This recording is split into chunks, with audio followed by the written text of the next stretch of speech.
All right, so we're here at West Madison and we're looking at doing some shoot thinning with our vines. This is a Petite Pearl vineyard, and the vines are spaced every 7 feet, so each quarter is about 3.5 feet long. And we want our centers of growth, where we have our spurs, to be 6 inches apart. So in a 3.5 foot long cordon, like this one here, we want to have somewhere between maybe 7 to 10 centers of growth. So I'm going to go ahead and I'm just going to look at this cordon and I'm going to count where the spurs are that I left after my winter pruning. So I have 1, 2, 3, 4, 5, 6, 7, 8, 9, and 10. So I'm about right at the limit of the centers of growth that I want. And then for each one of these spur positions, these centers of growth, I want to have 2 shoots that I will be carrying 2 clusters. And so as you can see here, there's a lot more than that. And so that's why we need to do our shoot thinning. The shoot thinning is going to help us with the crop load. It's also going to help us open up the canopy, which is really important to get that canopy to dry up, but also for effectiveness of all the agrochemicals that we're applying to control diseases that we know is a big problem in our very humid summers here in Wisconsin. So I want to show you a little bit how I do the thinning and what are the things I'm considering when I'm choosing the shoots that I'm going to leave in each one of the spurs. And one thing that I want you to think about is that we are thinking about the crop load for this year, but we're also thinking about our spur replacements for the following year. So keep that in mind, especially if you're in a situation where you have cordons that might have damage, that might have, you're missing spur positions and you want to, bring them back and have a new shoot in that and being productive. And so you might want to be thinking about that. So I'm actually going to start at the very end of the cordon. And so if you look here at the very end of the cordon, we left, this is the spur that we left from the pruning, and we had like really bad luck. There's dead. We didn't get a lot of growth coming from the spur itself, but we do have quite a bit of shoots that are coming. Shoots they are designated as non-count. They were not counted in the spur. And so what I'm going to do here is I'm going to look at which ones are carrying clusters and which ones are in good positions, and I'm going to leave them. So this one is obviously a choice to leave for the center. It has 2 clusters and it looks very vigorous and nice. I have some others here that are kind of like weak, so I'm going to remove them. I have one here that is very weak and is carrying inflorescence, but this is never going to result in a nice cluster of high quality for making wine. So I'm going to remove this. And I have 2 shoots here. None of them are carrying clusters, but they're going to be a good spur replacement for next year. So I'm going to choose in between these 2. This one, kind of looks a little bit nicer because it's more vigorous. So I'm just going to go ahead and remove this. I'm going to leave this for next year. Then I'm moving to the next spur. Here you can see what we left from the pruning is this, and we have way too many shoots. We have more than the 2 that we want.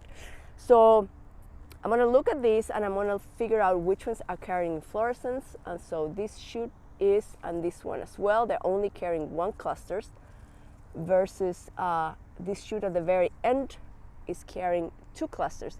The problem is that it's going on the wrong direction and it's really coming out from where the cordon is, and I don't want to have all my shoots all the way out here, because next year when I prune, I'm going to be having this like creeping spur that is going to get longer and longer and longer. So I'm actually going to go ahead and remove this one. I don't like this position. We have another one that is very weak in here that I'm also going to be removing because it's not going to be a good. Another one here that I also don't need. You can see as you open, there's more. I have about 4 here. I'm going to leave this one that is going on the opposite direction to open. This one is going up, so I don't like it. So I'm going to remove it. And then out of these 2, I could pick either one of them. Actually, I have to still remove 2 more. This one is not carrying any clusters. So I could remove this one. And in between these 2, this one is in a better position, so I'm going to remove. And there's even another one here. Like, see how fruitful all these buds are, so I'm going to remove that. And with that, I left 2.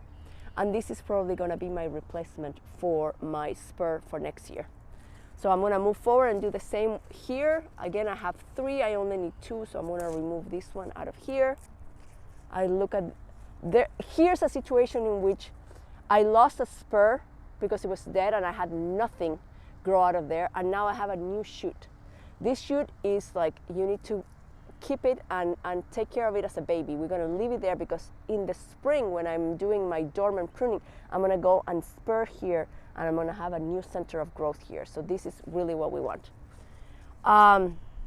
This one here, I'm gonna remove this one and I'm gonna leave these 2. And then moving to this new center, I only have 2 shoots here, so I'm gonna keep them. This one is another situation in which is pretty busy. And I'm most probably going to remove this one and maybe this one here. I'm gonna leave these 2. This one has only 2 shoots, so there's nothing to remove. In this position, there's 3, so I need to decide what to do.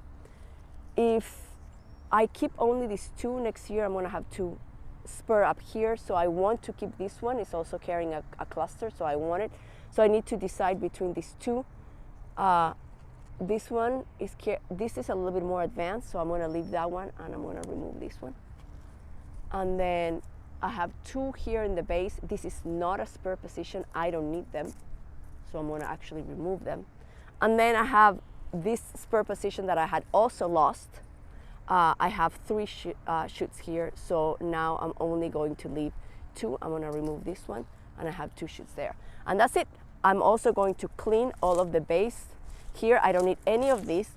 If I had a cordon that had a lot of damage and I needed to replace my cordon, I would keep some of these shoots for next year, cutting this one and replacing with a new cane. But my cordon is looking good. I have a ton of growth, so there's no need to save these, so I'm just gonna remove them. So if we look, we count, we have 1, 2, 3, 4, 5, 6, 7, 8, 9, 10, and we have about 1, 2, 3, 4, 5, 6, 7, 8, 9, 10, 11, 12, 13, 14, 15, 16, 17, 18 shoots, which is perfect. Each one of those is going to carry 2 clusters, so we have more than enough to have a full crop for this vine.